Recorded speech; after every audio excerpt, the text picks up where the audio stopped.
Welcome to Finance Reborn. What I'm about to reveal is the single most important data point in precious metals markets. A number so alarming that when you understand it, you'll question how the entire system hasn't already collapsed. The COMEX paper to physical silver ratio just hit 400 to 1. 400 paper ounces for every single physical ounce available for delivery. 400 claims on metal that cannot possibly satisfy all claimants. 400 promises backed by one reality. This is not sustainable. This is not normal. This is a system on the edge of catastrophic failure. Think about what this ratio means in practical terms. If just 0.25% of paper contract holders decide to take physical delivery instead of rolling their contracts, the entire COMEX system defaults. 1/4%, that's all it takes to break everything. This is not speculation. This is not theory. This is documented exchange data showing that the world's most important silver pricing mechanism is operating on a foundation of fiction. A fiction that grows more unstable with every passing day. For decades, COMEX has set global silver prices while holding only a fraction of the metal their contracts represent. They've relied on the assumption that most traders want paper profits, not physical metal. That assumption worked when ratios were 50 to 1 or even 100 to 1. At 400 to 1, the assumption becomes a prayer, and prayers don't settle delivery requests. Today, I'm going to show you exactly how the ratio reached 400 to 1, exactly why default is now imminent, and exactly what happens when the world's silver pricing mechanism breaks. Let me explain exactly what the paper to physical ratio means and why 400 to 1 represents systemic breaking point. COMEX is the primary exchange for silver futures trading in the United States. Futures contracts allow traders to buy or sell silver for future delivery at agreed prices. Most traders never take delivery. They close positions before expiration or roll to the next contract month. This rolling behavior allows COMEX to operate with fractional reserves. They don't need to hold silver for every contract because most contracts will never be exercised for physical delivery. The paper to physical ratio measures total open interest, which is all outstanding contracts, divided by registered inventory, which is metal available for delivery. Historically, this ratio averaged between 20 to 1 and 50 to 1. At 50 to 1, COMEX needed only 2% of contract holders to avoid delivery for the system to function smoothly. This seemed reasonable. Most traders are speculators who want profits, not metal. But the ratio has been climbing relentlessly. In 2020, the ratio crossed 100 to 1. In 2022, it crossed 200 to 1. In 2023, it crossed 300 to 1. And last week, it officially exceeded 400 to 1. At 400 to 1, COMEX needs 99.75% of contract holders to avoid delivery. They need near-perfect compliance with rolling behavior. Any meaningful increase in delivery requests triggers immediate crisis.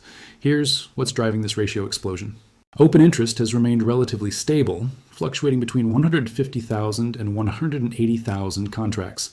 Each contract represents 5,000 ounces, so total paper claims represent 750 million to 900 million ounces. But registered inventory has collapsed. Metal has been steadily leaving COMEX vaults. Registered inventory has fallen from over 100 million ounces to approximately 22 million ounces today. The numerator stayed constant while the denominator collapsed. The ratio exploded. This isn't a temporary fluctuation. It's a sustained trend reflecting fundamental shifts in how market participants view COMEX. Metal is leaving because holders don't trust the exchange. They're withdrawing physical to secure their holdings outside a system they see as increasingly fragile. Before I show you exactly why default is imminent and what triggers the collapse, I need you to do something. If you understand that a 400 to 1 ratio represents systemic failure waiting to happen, hit that like button now. This information must spread before the collapse catches people unprepared. And subscribe if you haven't already. When COMEX breaks, the aftermath will unfold rapidly. You need real-time updates on what's happening and how to protect yourself. Now let me show you why default has become inevitable. The path to default requires understanding 3 converging dynamics that make current conditions unsustainable. Dynamic 1 is the delivery request acceleration. Historically, delivery requests represented less than 1% of open interest each month. Traders overwhelmingly chose to roll or close positions rather than take metal. That behavior is changing dramatically. Over the past 12 months, delivery requests have averaged 3.2% of open interest. In some months, requests exceeded 5%. The percentage taking delivery has tripled from historical norms. At current inventory levels, COMEX can satisfy approximately 2.5% of open interest through delivery. Any month where requests exceed that threshold creates a crisis. We've already seen months where requests exceeded available inventory. COMEX responded by offering cash premiums to settle in cash instead of metal. They paid people to not take delivery because they couldn't deliver. These cash settlements are admissions of functional default. The exchange couldn't meet its obligations with physical metal. They substituted paper money for the silver they promised. Dynamic 2 is the concentrated delivery targeting. Sophisticated traders have recognized COMEX vulnerability. They're specifically positioning to force delivery stress. Here's how it works. Large traders accumulate long positions in contracts approaching expiration. They hold through first notice day when delivery becomes mandatory. They submit delivery requests for maximum allowable amounts. Because COMEX inventory is limited, these concentrated demands create immediate pressure. The exchange must either deliver metal it barely has or negotiate cash settlements that expose their weakness. Some traders are doing this repeatedly, month after month. They're systematically testing COMEX capacity. Each successful delivery drains inventory further. Each cash settlement signals vulnerability to more aggressive players. This is financial warfare against a fragile system, and the attackers are winning.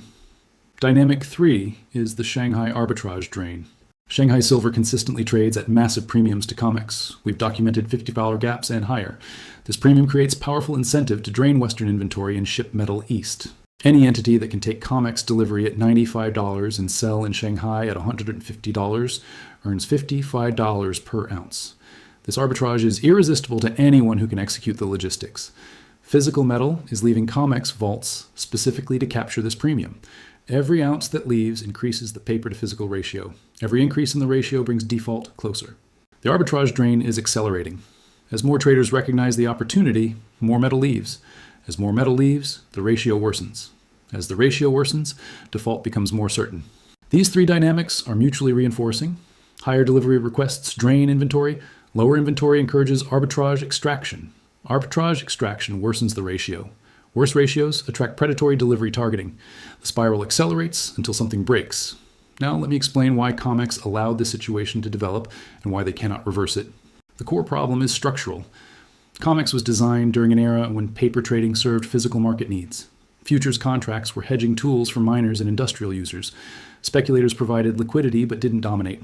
Over decades, the financialization of commodities inverted this relationship. Speculators now dominate volume. Paper trading dwarfs physical trading. The tail wags the dog. COMEX adapted by reducing physical backing. They didn't need large inventories when 99% of traders never wanted delivery. Lower inventory meant lower costs. Lower costs meant competitive advantage over other exchanges. This worked brilliantly during normal times, but it created catastrophic vulnerability to abnormal conditions. When delivery behavior changed, when more traders wanted actual metal, the system lacked resilience. There were no reserves to absorb increased demand. Every uptick in delivery requests became a crisis. Why won't COMEX simply acquire more inventory? First, because silver isn't available. The 300 million ounce annual deficit means physical silver is scarce globally. COMEX cannot buy metal that doesn't exist. Second, because acquiring inventory at current prices crystallizes losses. If COMEX buys silver at $95 to meet delivery requests that were sold at $25, they're eating $70 per ounce losses. Rebuilding inventory to 100 million ounces would cost $7 billion in losses. Nobody wants to fund that. Third, because the banks that control COMEX are short silver. The same institutions that dominate COMEX trading are massively short. They benefit from low prices and low inventory. Rebuilding inventory would hurt their positions. COMEX is trapped by the incentive structure of its own market.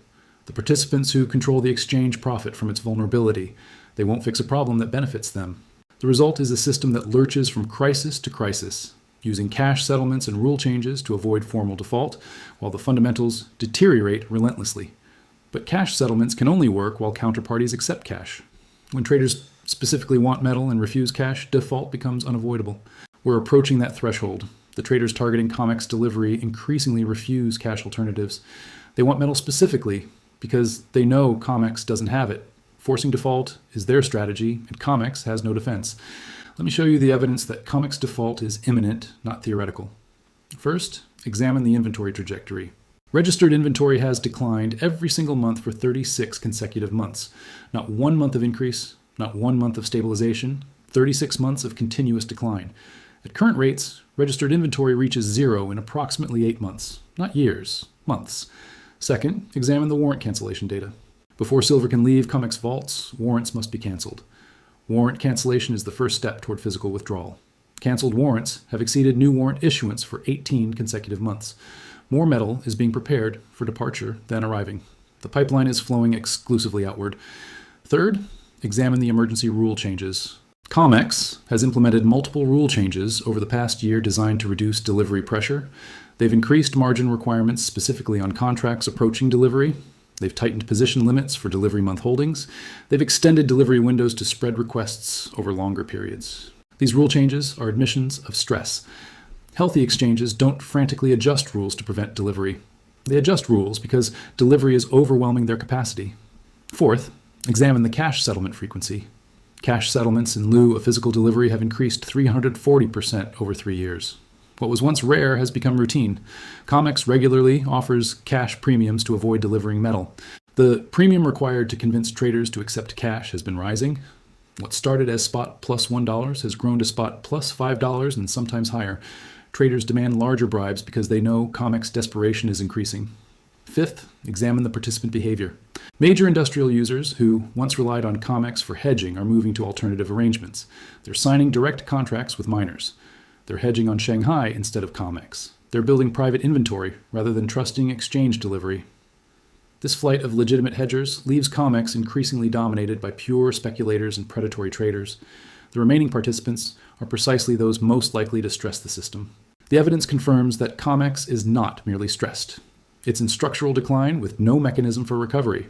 Let me show you the smoking gun that proves default is now being actively managed rather than prevented.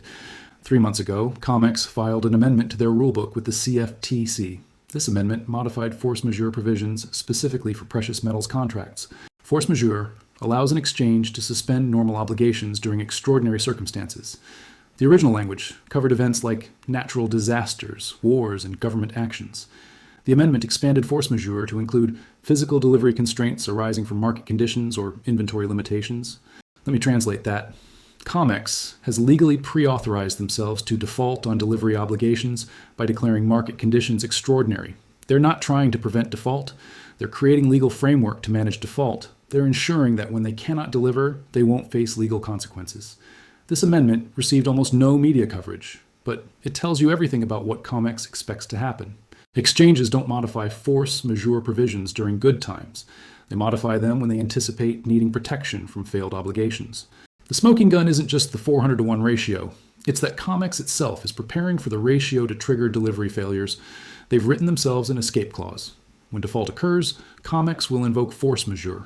They'll offer cash settlements at whatever price they calculate. Contract holders expecting metal will receive paper, and COMEX will claim they acted within their legal rights.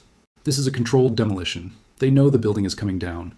They're just trying to manage the collapse, to minimize their liability. The question isn't whether default happens. The question is when and how COMEX invokes their newly created escape hatch. Now, I know some of you have objections. You're thinking that COMEX has survived crises before, that regulators won't allow default, that the system always finds solutions. Let me address these concerns. Objection 1. COMEX has managed delivery stress before and will again. My response: previous stress occurred at 50-to-1 or 100-to-1 ratios. At 400-to-1, the math is fundamentally different. Previous solutions required convincing 98% of traders to avoid delivery. Now they need 99.75%. The margin for error has shrunk to nearly zero. One coordinated delivery attack exceeds their capacity. Objection 2. Regulators will intervene to prevent systemic failure. My response: regulators have no mechanism to create physical silver. They can change rules, they can mandate cash settlement, they can suspend trading, but they cannot manufacture metal. Their interventions will confirm default, not prevent it. Mandatory cash settlement is just default with legal paperwork. Objection 3. Higher prices will bring more silver to COMEX. My response: higher prices haven't brought inventory in 3 years. Why would they start now? Metal is leaving for Shanghai, where prices are higher. Higher COMEX prices just narrow the arbitrage without eliminating it. Until COMEX prices exceed Shanghai, metal flows east, and COMEX exceeding Shanghai would require breaking the suppression they exist to maintain. Objection 4. Most traders don't want physical delivery anyway. My response: most traders don't need to want delivery, just 0.25% taking delivery exhausts available inventory. The predatory traders specifically targeting COMEX delivery are enough. You don't need mass behavior change. You need one determined actor with sufficient capital. The objections assume the system can continue functioning as it has. The ratio proves it cannot. Mathematical limits don't care about regulatory intervention or historical precedent. Let me give you a framework for understanding what COMEX default means and how to position for it. First, understand what default looks like. Default doesn't mean COMEX closes overnight. It means COMEX stops delivering physical silver. They invoke force majeure. They mandate cash settlement at prices they determine. Contract holders receive dollars instead of metal. This default may be disguised through legal language, but the effect is the same. If you can't get metal, the exchange has failed its fundamental purpose. Second, understand the price implications. When COMEX defaults on physical delivery, their price discovery becomes meaningless. Why would anyone reference a price from an exchange that can't deliver? Global price discovery shifts entirely to Shanghai and other physical markets. The price set there becomes the only price that matters. Given Shanghai's current premium, the shift implies massive upward repricing. Third, protect yourself through physical holdings. Paper claims on COMEX become worthless in default. ETFs backed by COMEX delivery become worthless. Futures contracts become worthless. Only physical metal in your possession retains value. When the default occurs, physical holders have metal. Paper holders have legal claims that will be settled in depreciated dollars at unfavorable prices. Fourth, consider timing implications. The inventory trajectory suggests 8 months until registered inventory reaches 0. Default could occur sooner if delivery requests spike. It could occur later if COMEX implements additional restrictions, but the direction is clear. Every month brings default closer. Position accordingly. Fifth, watch the warning signals. Increasing cash settlement premiums signal desperation. Additional rule changes signal stress. Inventory acceleration, downward signals, crisis acceleration. Any of these indicate default timeline is compressing. The 400-to-1 ratio is your advance warning. Use the time remaining to exit paper positions and secure physical metal. Here's my question for you. Do you believe COMEX can survive at a 400-to-1 ratio? Do you think they'll find a way to prevent default? Or do you believe the mathematics make collapse inevitable? I've shown you the evidence, the ratio explosion, the inventory collapse, the rule changes, the force majeure amendment. What's your conclusion? Share your perspective in the comments. Tell me whether you still hold any COMEX-dependent positions, and share what you're doing to prepare for potential default. Let me leave you with the final thought. The COMEX paper-to-physical ratio has reached 400-to-1. 400 paper claims for every ounce of deliverable silver. A ratio that makes default not just possible, but mathematically inevitable. COMEX knows this. That's why they amended their force majeure provisions. They're preparing to invoke emergency powers when they cannot deliver. They're creating legal cover for failure they know is coming. When default occurs, paper silver becomes worthless. Cash settlements at manipulated prices become the only option. And physical silver holders will be the only participants who actually have metal. The 400-to-1 ratio is the loudest warning signal in precious metals history. It's telling you that the paper system is on the verge of collapse. It's telling you that physical metal is the only secure position. It's telling you that time to prepare is running out. This is finance reborn. COMEX is at 400-to-1. Default is imminent. The paper system is breaking. If this breakdown helped you understand what the ratio means and how to protect yourself, hit that like button, subscribe to the channel, and share this with everyone still trusting paper promises backed by nothing. Stay sharp, hold physical, and I'll see you in the next one.